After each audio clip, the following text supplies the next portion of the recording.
प्रिय विद्यार्थियों, सुप्रभात, नमस्कार। गणानंद के साहित्य को हम पढ़ रहे थे। आज हम फिर आगे चलते हैं और 3 सवैये और एक कवित पढ़ेंगे। सबसे पहले हम बात करते हैं सवैये की।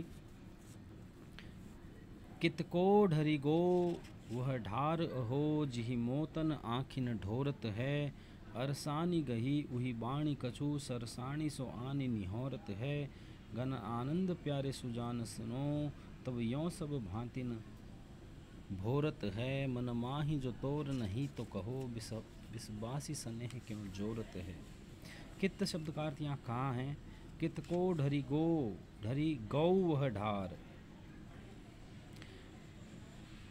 कवि का स्वयं का ये छंद है, आत्मकथात्मक छंद है, जहाँ वह निष्ठुर सुजान को प्रेम तोड़ने पर उपालंब दे रहा है। कवि कह रहा है, प्रिय कित को ढरी गो वह ढार, अहो जिहि मो तन आँखिन ढोरत है। कि तुम्हारी कित को ढरी गौ व ढार। देखिए, ढरी शब्द का अर्थ है बहाव और ढार का अर्थ है ढलना, और ढोरत शब्द आया इसमें पहली पंक्ति में, इसका अर्थ है ढुलकाते हो। कि हे प्रियतम, तुम्हारी वह मुझ पर प्रेम को बहाने वाली, ढरी का मतलब बहाना होता है, वह आदत जो है वो प्रवृत्ति जो है वो कहाँ जा डली। अहो जिहि मो तन आँखिन ढोरत हो, जिसके कारण तुम मेरी और अपनी आँखें ढुलकाती रहती थी, अर्थात तुम मुझे इच्छा भरी दृष्टि से देखती रहती थी। अरसानी गई उही बाणी कछु, सरसानी सो आनी निहोरत है। अरसानी का अर्थ है आलस और सरसानी का अर्थ है सरसता। अरसानी गही, तुमने आलस धारण कर लिया है। उही बाणी कछु, ये आदत तुमने डाल दी है। कछु सरसानी सो आनी निहोरत हो, तुम मुझे सरसता पूर्वक निहारती क्यों नहीं। घन आनंद प्यारे सुजान सुनो, तब यों सब भांति न भोरत है। घनानंद कहते हैं, हे प्रीतम सुजान, भोरत शब्द का अर्थ है भुलाना, छलना, ठगना।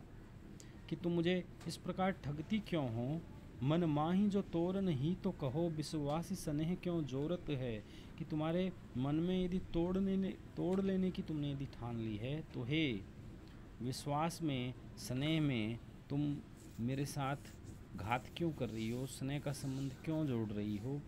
तो यहाँ देखा जाए तो सुजान बेवफा थी, उसके छली रूप का चित्रण हुआ है, जिसमें कवि आत्मकथात्मक रूप से सुजान को उपालंब देता नज़र आ रहा है।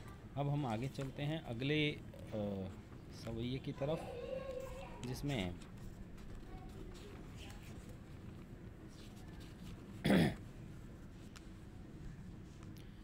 इत बांट परी सुधि रावरे भूलनी, कैसे उरानो दीजिए जो। अब तो सब शीस चढ़ाई लई, जो कछु मन भाई सु कीजिए जो। घन आनंद जीवन प्राण सुजान, तिहारिये बातिन जीजिए जो। नित नीके रहो तुम्हें चाड कहाँ, वे असीस हमारियो लीजिए जो।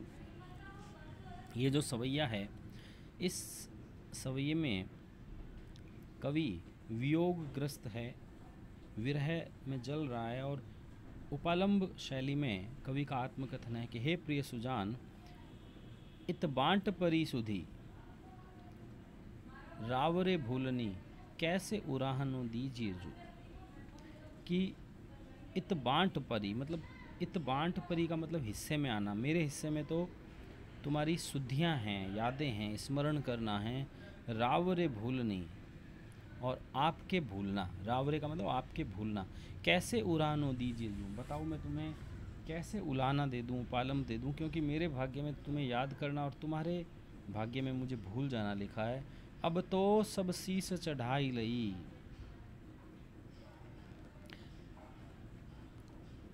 अब तो मैंने ये शीस पर चढ़ा लिया है, मतलब मान लिया है, मैंने अपने सिर माथे धारण कर लिया है। जो कछु मन भाई सु कीजिए, जो तुम्हारे हृदय में आए वो तुम करो, क्योंकि अब ये तो भाग्य में बधा है, और जो भाग्य में बधा है वो होकर ही रहेगा। घन आनंद जीवन प्राण सुजान, कि हे जीवन रूपी प्राण सुजान, तिहारिये बातिन जीजिए जो, मैं तुम्हारी बातें जो है उनसे ही अपना जीवन यापन कर लूँगा, केवल चर्चा करके ही जी लूँगा। नित नी के रहो तुम्हें चाड़ कहाँ, वे असीस हमारी ओ लीजिए जो। नित नी के रहो तुम अच्छे रहो, तुम मेरी ये मंगल कामना है, तुम ठीक रहो। तुम्हें चाड़ कहाँ, चाड़ का मतलब चाह, तुम्हारे मन में ललक कहाँ है। वे असीस हमारे लीजिए जो, कि तुम मेरे आशीर्वाद को स्वीकार करो, मेरे आशीर्वाद को ले पाओ, इतनी तुम्हारे में चाह कहाँ है, इतनी तुम्हारे में इच्छा कहाँ है। अगला जो कविता है,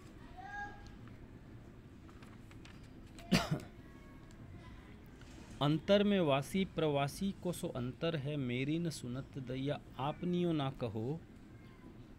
लोचननी तारे हुए सुझाओ सब सूझो नहीं, बुझी न परत ऐसी सोचनी कहा दहो। हो तो जान राय जाने जाहु न अजान आते, आनंद घन छाए छाए उधरे रहो।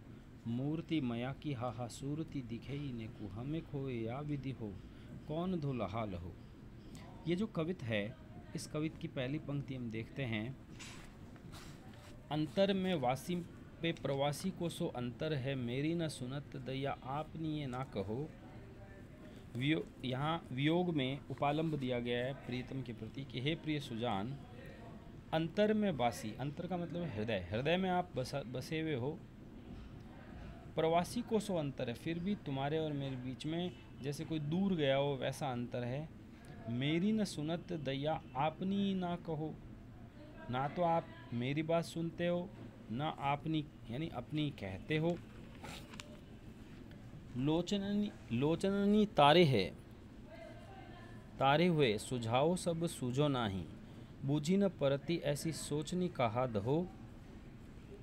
कि मैंने अपनी आँखों की पुतलियों की सहायता से आपको दिखाने का, सुझाने का बहुत प्रयास किया है, लेकिन आप दिखाई नहीं दिए, आपको समझ नहीं आया। बूझी न परती, बूझी न परती अर्थात आप ये जान नहीं पा रहे हो, ऐसी सोच नहीं कहा दहो। अब आपका जो ये एकांगी सोच है, एक तरफा जो सोच है, उस ज्वाला में दहो का मतलब क्यों जल रहे हो तो जान राय जाने जाहु न अजान आते। आप तो जान राय हो मतलब सर्वज्ञ गाता हो, जाने जाहु न अजान आते, फिर भी तुम अज्ञानी बन रहे हो, अपने स्वभाव अनुसार व्यवहार नहीं कर रहे हो। आनंद के घन जाए छाए उधरे रहो, कि हे आनंद घन तुम जाकर उधर छा जाओ। हे आनंद के घन तुम अविज्ञ नहीं हो, तुम आकर मुझ पर अनुग्रह करो, छा जाओ। तुम दूर दूर उधरे का मतलब है दूर क्यों रह रहे हो। मूर्ति मया की हाहा सूरती दिखाई ये नेकू, मूर्ति मया की, मया मतलब दयामय कहा गया है कि तुम अपनी दयामय जो दर्शन हैं वो मुझे दे दो। हाय हाय सूरती दिखेई नेकू, मुझे तुम्हारे सुंदर दर्शन करवा दो। हमें खोए या विधि हो कौन धो लहा लहो। लहा लहो शब्द में ये लाभ की बात है, लहा का मतलब लाभ होता है। ये बताइए हमें खोए या विधि हो, कि मुझे खोकर जो है, मुझे विस्मृत करके भूल करके आपको कौन सा लाभ मिलेगा, ये भी मुझे बता दीजिए। तो ये जो कवित है इसमें उपालंब दिया गया है। अगला सवैया हम देखते हैं।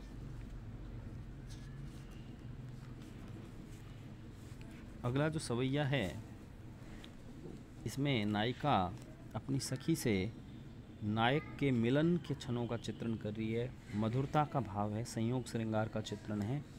ब्रज भाषा में ये सवैया लिखा गया है घनानंद जी द्वारा, और घनानंद जी इसमें लिखते हैं, सुनिरी सजनी रजनी की कथा इन नैन चकोरण ज्यों बिताई, मुखचंद सुजान सजीवन को लखी पाए भय कुछ रीति नहीं।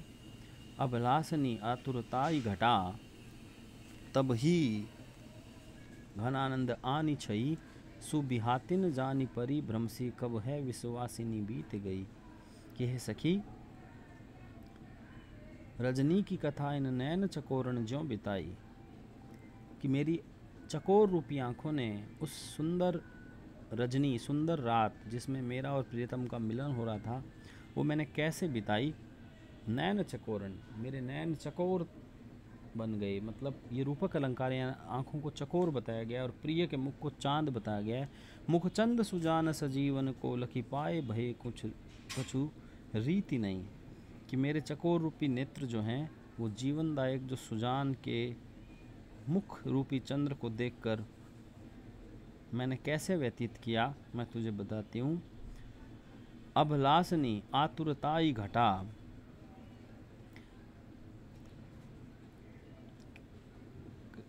अभिलाषन आतुरताई घटा तब ही घन आनंद आनी चाहिए। कि जैसे ही मेरे चकोर रूपी नेत्रों ने उनके मुख रूपी चंद्रमा को देखा, त्यों ही विभिन्न प्रकार की अभिलाषाओं की, आतुरताओं की जो घटा है आकर छा गई। तब ही घन आनंद आनी चाहिए। उन अभिलाषाओं और आशाओं, आतुरताओं के जो बादल हैं वो आकर छा गए। मतलब एक प्रकार से हड़बड़ाहट हो गई। सुविहातिन जान परी, सुविहातिन जान परी भ्रमसी कब है विश्वासिन बीत गई। एक प्रकार की हड़बड़ाहट की घटा छा गई और ये नहीं जान पड़ा, एक भ्रम रह गया कि विश्वासिनी मतलब विश्वासघातिन रात्रि जो है कब बीत गई। मुझे तो मात्र ये भ्रम ही हुआ कि रात्रि हुई है। देखिए यहाँ पर देखें, जब संयोग में वियोग का वर्णन है, संयोग का समय जल्दी जल्दी बीतता है और उसके जाने का पता ही नहीं चलता, इस बात का वर्णन यहाँ घनानंद ने किया है। सवैया छंद है, ब्रज भाषा का सुंदर प्रयोग यहाँ घनानंद जी ने किया है। और संयोग में वियोग होना, संयोग में वियोग का वर्णन, ये घनानंद के संयोग की एक विशेष विशेषता है जो हमें ध्यान में रखनी है कि किस प्रकार नायिका अपने नायक से मिलन का वर्णन करती है और ये बताती है कि भाई मेरे नयन रूपी चकोर ने जैसे ही नायक के मुख रूपी चंद्र को देखा, तभी मेरे मन में अभिलाषाओं और आतुरताओं की घटा इस प्रकार छा गई कि मुझे पता ही नहीं चला कि वो विश्वासघातिन रात्रि कब बीत गई। तो इस प्रकार से इसमें रूपक अलंकार का और परंपरित रूपक का सुंदर प्रयोग हुआ है। जब एक रूपक का कारण दूसरा रूपक हो तो उसे परंपरित रूपक कहते हैं। यहाँ आँखों को चकोर बताया गया है तो मुख को चांद बताया गया है, तो इसे परंपरित रूपक कहते हैं। शुक्रिया, धन्यवाद। आप जो हैं इन 3 सवैया और 1 कवित की सप्रसंग व्याख्या लिखकर मुझे व्हाट्सएप के माध्यम से प्रेषित करेंगे। धन्यवाद।